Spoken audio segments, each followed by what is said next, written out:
Manni amantaa warra wangeelaa tokkummaa Amaanu'eel Adaamaa hundeeffama waggaa 35ffaa sababeeffachuun sagantaa arjooma dhiigaa gaggeessan. Sagantaan arjooma dhiigaa kun hundeeffama waggaa 35ffaa mana amantichaa sababeeffachuun dhaadannoo dhiigaa arjoomuun hawaasanii tajaajilaa jedhuun kan gaggeeffamedha. Mana amantaa warra wangeelaa tokkummaa Amaanu'eel Adaamaatti barsiistuu wangeelaa Asteer Gabrahiwat kaayyoo sagantaa dhiigaa arjoomuu kana akka barumsa mana amantichaatti dhiigaa arjoomuun lubbuu lammiilee keenya baraaruudha. Kanaaf dhiigaa arjoomuun lammii cinaa dhaabbachuun dirqama lammummaa bahachuu ta'uu himan. ይሄንን መርሃ ግብር ስናዘጋጅ ቤተክርስቲያናችን 35ኛ ዓመት ክብረ በዓሏን ከመስከረም ጀምሮ እስከ የካቲት ድረስ ያከበረች ነው።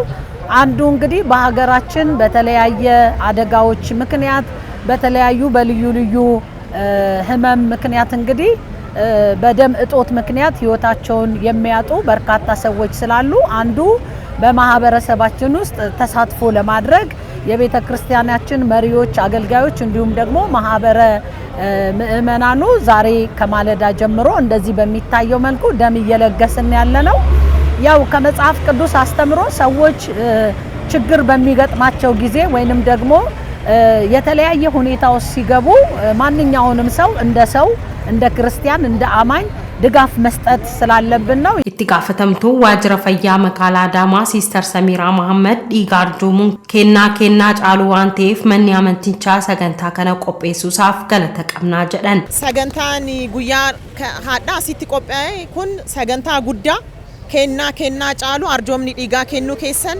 baay'ee waan guddaadha. Sagantaa garaagaraatiin sagantaa keessan gaggeessuu dandeettu.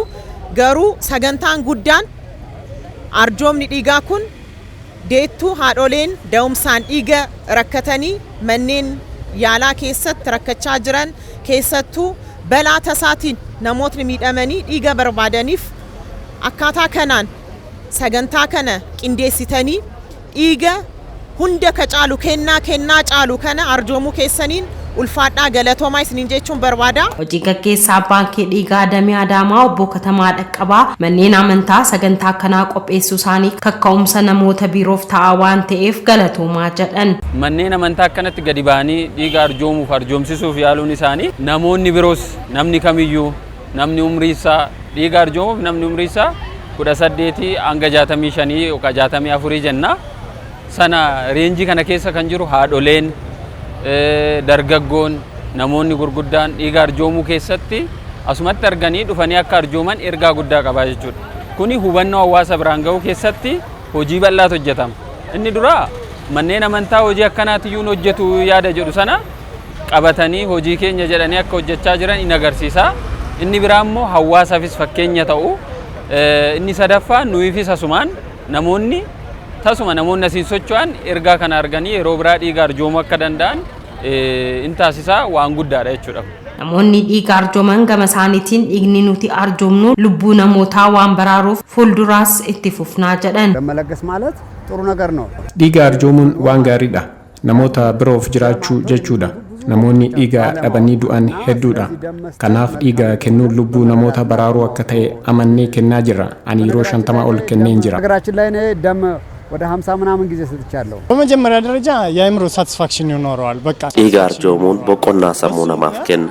Sababa dhiiga kootiin lubbuu namootaa oolchuun baay'ee na gammachiisa. Sababni biroo immoo dhiigni yeroo yeroon of haaromsuu qaba. Kanaaf dhiiga arjoomuun faayidaa hedduu qaba. በቃ አሮጌው እየተተካ በአዲስ መልኩ እየወጣ ሲሄድ ለጤናውም ጥሩ ይመስለኛል።